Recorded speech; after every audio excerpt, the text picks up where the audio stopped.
छात्रों, आपका Vishwanath inter college में आपका स्वागत है। हम श्यामिनी सिंह, हिंदी प्रवक्ता।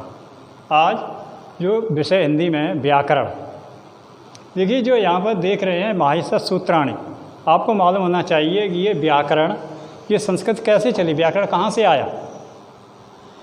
कि सबसे पहले इसके जो विद्वान हुए संस्कृत के पाणिनि ने, जो माहेश्वर का मतलब होता है महेश अर्थात शंकर, भोले बाबा, तो इन्होंने जब डमरू बजाया तो उनके डमरू से 14 सूत्र निकले। पाणिनि ने उन सूत्रों को इकट्ठा किया, उसी से इन्होंने व्याकरण की व्याख्या की। सूत्र ये आपके सामने हैं, 14 सूत्र निकले। तो ये यहीं से व्याकरण की उत्पत्ति होती है।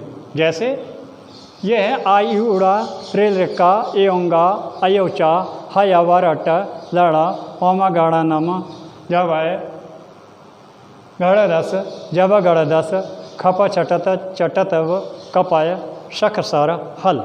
ये 14 सूत्र हैं।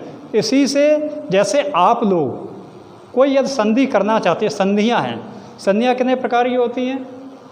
जब तक आपको ये सूत्र याद नहीं होंगे, मालूम नहीं होंगे, तो आप संधि को पहचान नहीं सकते कि इसमें कौन सी संधि है, क्या है। सबसे पहले आप लोग इसे नोट कर लें, इसे याद कर लें। यदि आप चाहते हैं तो इसे नोट कर सकते हैं, लिख सकते हैं।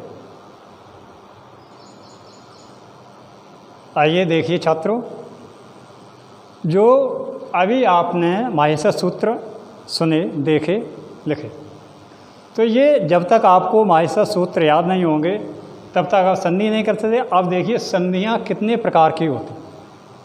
संधियाँ होती हैं 3 प्रकार की। पहली है स्वर संधि, दूसरी है व्यंजन संधि, तीसरी है विसर्ग संधि।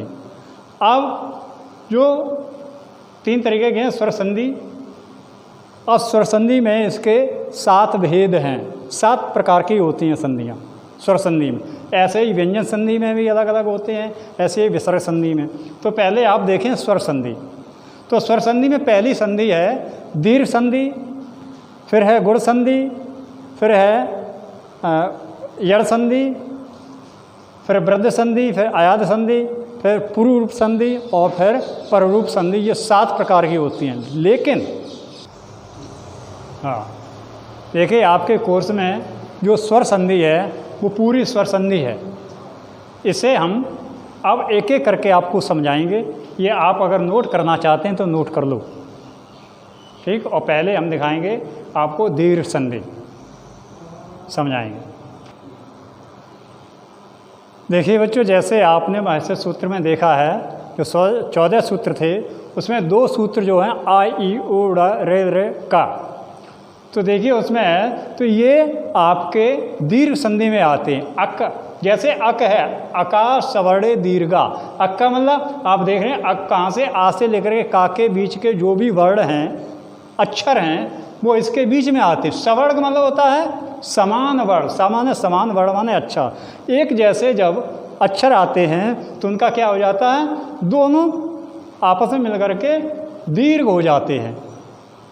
तो ये अक का मतलब आप लोगों को समझ में आ गया। देखिए एक आपको इसका एक उदाहरण, और हाँ देखिए जैसे आप लोगों ने माहेश्वर सूत्र का जो मैंने बताया, आप लोगों ने समझा है कि जो इसमें 2 सूत्र आए हैं वो दीर्घ संधि के हैं।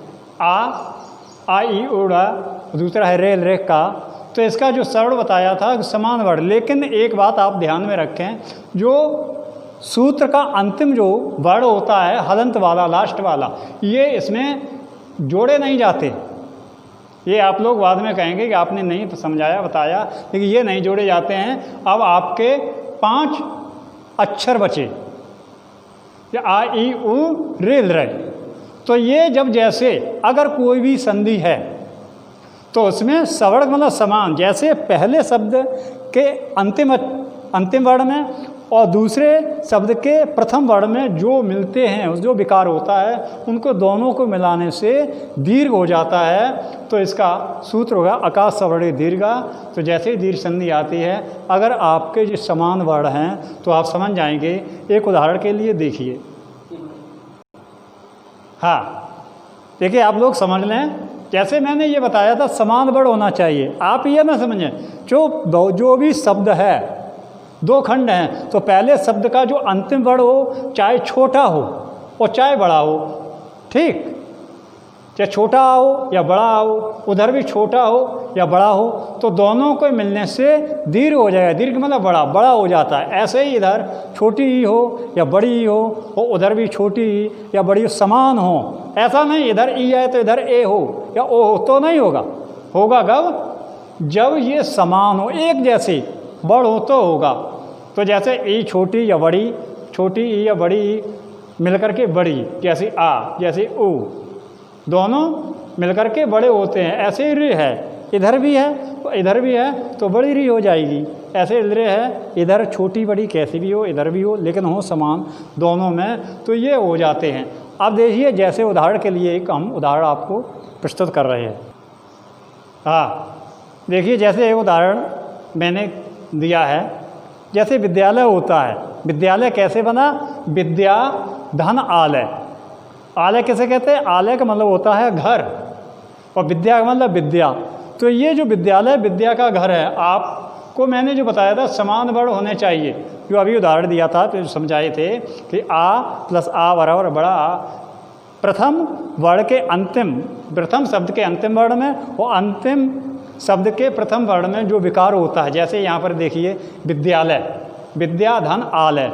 विद्या में आ है, जब जैसे आप पढ़ते हैं तो विद्या तो बड़ा आ गया, तो बड़ा आ है और इधर भी बड़ा आ है। तो जैसे अब जब दोनों को जोड़ेंगे तो विद्यालय बन गया, ये है बड़ा आ हो गया, तो दोनों को मिल करके ये विद्यालय हो गया।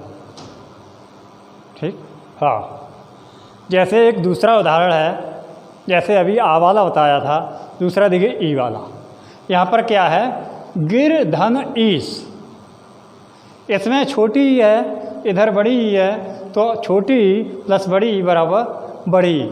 अब देखिए इसका कैसे ग्रीस, ग्रीस का मतलब गिर कहते, किसे कहते हैं? गिर कहते हैं पहाड़ को, पर्वत को।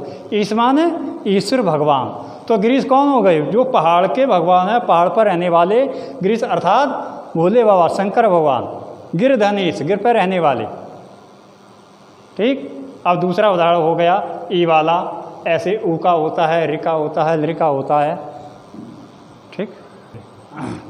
हाँ बच्चों, देखिए अब यहीं पर समाप्त कर रहे हैं। अब अगला टॉपिक जो होगा कल बताएंगे आपको, इसके आगे गुण संधि, गुण संधि के सूत्र और गुण संधि के उदाहरण सब आपको कल बताएंगे।